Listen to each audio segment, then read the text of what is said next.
빅피처입니다. 토마토 투자클럽 신기수 전문가와 주제 놓고 이야기 나눠보겠습니다. 안녕하세요.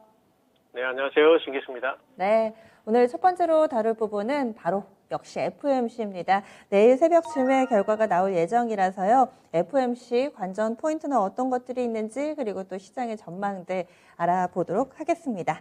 전문가님은 FOMC 어떤 점이 좀 중요하다고 보시는지 시장에 미칠 영향도 함께 좀 내다봐 주시죠. 예, 사실 이제 5월 한 중순까지만 하더라도, 또 이제 6월 초까지만 하더라도, 이번 6월달 FOMC에 대해서 상당히 우려감들이 많이 있었어요.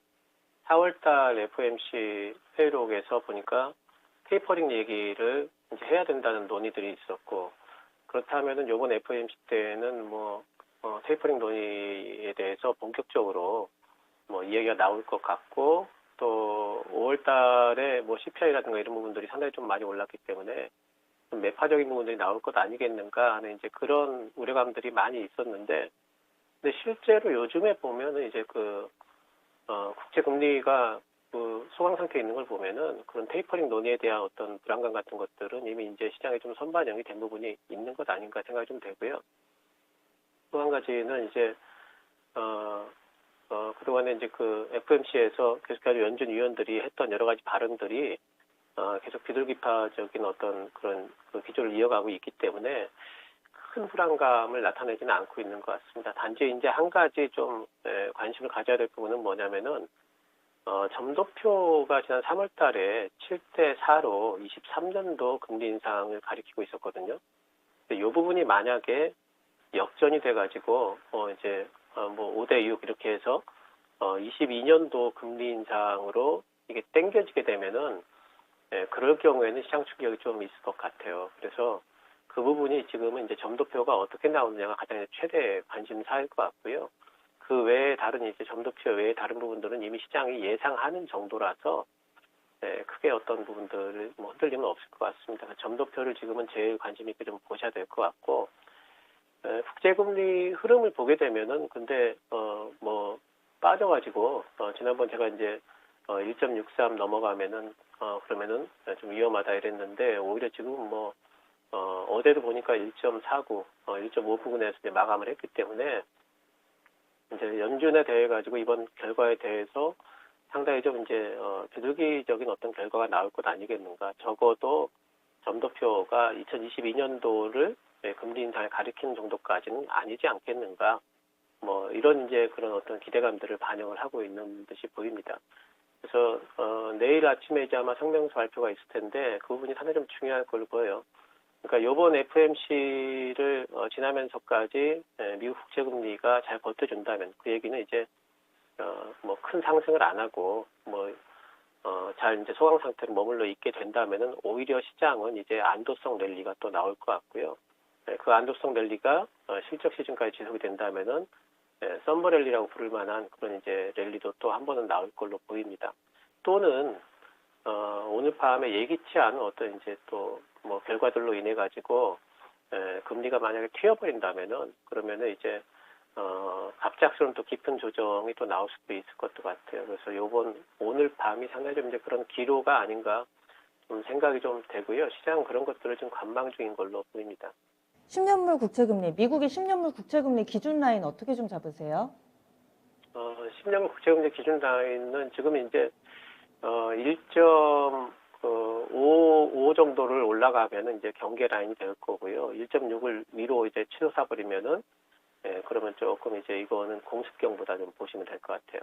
네, 알겠습니다. 현재 기준으로는 1.499% 기록하고 있는데 1.5에서 이제 1.6까지 가게 되면은 또 시장에 충격이 다소 올 수도 있다.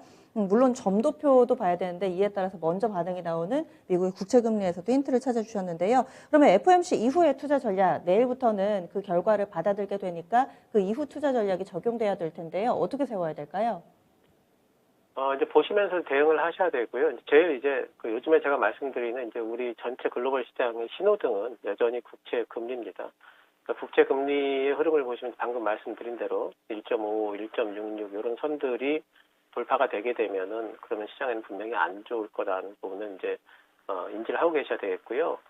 금리가 상승하게 되면 오히려 이제 경기주들 같은 경우에는 또 이제 올라갈 수가 있을 거예요. 오늘도 은행주들이 또 올라가고 있는데, 그런 어떤 은행주라든가 뭐 이제 이런 경기 민감주 같은 경우에는 오히려 이제 금리 상승 시에 방어 이상을 할 수가 있기 때문에 그쪽이 좋을 거고요. 만약에 이제 금리가 이제 하락을 한다거나 또한 소강 상태에 있다 이러면 이제 분명히 성장주들이 좋을 겁니다. 성장주 중에서는 지금 많이 빠져 있는 뭐 반도체라든가 2차 전지, 신재생까지 괜찮을 걸로 보고 있고, 또 시장이 이제 만약에 이제 반등이 나와서 나스닥이 반등이 나오면은 이제 분명히 코스닥 반등이 나오겠죠. 그렇게 되면은 바이오도 또 움직일 것 같아요. 그래서 그런 쪽들이 유리할 걸로 보이기 때문에 오늘 밤 내일 아침을 기점으로 해서 그런 부분들을 확인을 하시면서 전략을 좀 세우시면 좋겠고, 지금 이제 새로운 신규 종목을 매수하실 때는 또 한 가지 고려하셔야 될 게 뭐냐면은 이제 7월 달이면은 2분기 실적 시즌 진입입니다.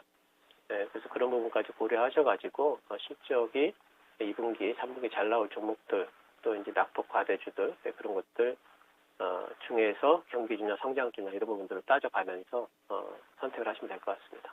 FOMC 결과에 따라서 지수의 향방 그리고 가치주냐 성장주냐 이 논의의 마침표도 어느 정도 좀 찍힐 거다 이렇게 좀 봐주셨네요. 그리고 하나만 더 질문을 드릴게요. 지금 지수가 사상 최고치를 쓰고 있는데 사실 거래도 많이 동반되지 않고 그래서 그런지 의미는 약간 퇴색돼 있습니다. 이번에 도비시하게 그러니까 비둘기파적으로 나온다면은 시장이 어느 정도까지 좀 쭉쭉 뻗어 나갈 수 있을까요? 썸머 랠리의 상단은 어느 정도 수준으로 보세요? 저는 사실 이제 그런 거를 잘 못 맞추기도 하고 또 별로 그렇게 의미를 두지는 않고 있습니다. 만약에 이제 이번에 썸머랠리가 나오게 된다면은 저는 이제 코스피보다도 코스닥을 이제 더 보셔야 될 건데, 코스닥이 잘하면은 요번에 상승이 나오게 되면은 다시 한번 신고가를 썼다가 빠지는 정도, 그러니까 1040 정도를 건들지 않을까 생각을 하고 있습니다.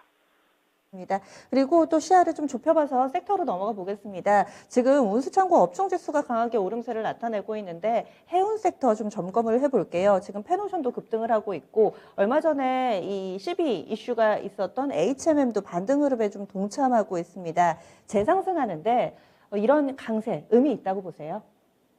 네, 오늘 이제 어떤 이제 그 소식이 들리고 있냐면은 이제 BDI 지수에 대해서 추세 상승이 가능할 거라는 이제 전망들이 나오고 있어요. 잠깐 좀 BDI 지수 그림을 좀 보여드릴 텐데요.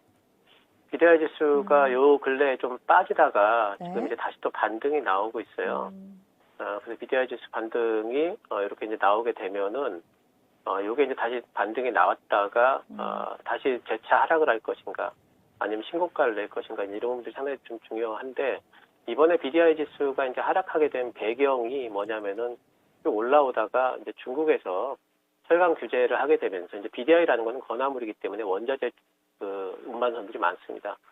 중국의 철강 규제가 있으면서 운임료도 같이 빠졌거든요. 근데 오히려 지금 운임료가 많이 빠지면서 오히려 지금 이제 다시 또 이제 이런 어떤 그 BDI 지수 선물에 대한 매수도 들어오고, 그리고 운임이 싸졌기 때문에 또 운임에 대한 수요도 늘어나고 있는 상황이고요. 또 한 가지는 뭐냐면은 중국이 지금 철강 가격이 너무 올라버린 바람에 2분기 때 지금 인프라 공사 하던 것들을 중단을 한 쪽이 많아요. 그리고 그게 오히려 3분기로 지금 2년이 된 게 많습니다. 그래서 지금 2분기 때 못했던 것을 3분기 때 철강 수요가 오히려 더 커질 수가 있기 때문에 그런 부분에서 이제는 BDI 지수도 3분기까지는 어쩔 수 없이 오를 거다라는 전망들이 나오면서 관련주들 올라가고 있죠. 이제 페노션이 제일 이제 BDI와 관련된 데서는 제일 이제 이제 관련된 종목인데, 페노션과 관련해 가지고는 지금부터 그러니까 근간에 올라왔다가 좀 조정을 받았는데 큰 조정을 안 받았죠. 그래서 BDI 지수가 상승할 걸로 전망이 되고 있기 때문에 페노션도 신고가를 예상해 볼 수가 있겠습니다. 오늘 해운들은 다 좋은데 이제 컨테이너 운임 지수도 지금 계속 오르고 있죠. 컨테이너 운임 지수 잠깐 좀 그림을 좀 보여주시면은요.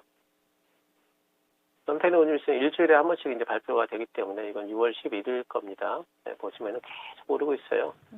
그러니까 이쪽도 지금 만만치 않게 오르고 있는데, 근데 중요한 거는 이제 이쪽과 제일 관계에 있는 HMM 같은 경우에는 이제 많이 좀 선반영이 된 게 아닌가 싶은 좀 생각이 들 정도로 급등을 한 부분이 있고, 또 HMM의 이제 하반기부터의 실적 전망은 상반기 같지는 않을 거라는 이제 또 내년은 분명히 올해보다는 좀 못할 거고 이제 그런 전망이 있기 때문에 분명히 지금 밸류적으로 좀 높다. 그리고 또 요번에 그 산업은행 3천억 또 전환사채 전환한다는 부분도 있기 때문에 네. 그런 부분들이 물량 부담도 있죠. HMM은 신고가보다는 반등 정도 좀 노리면 될 것 같고요.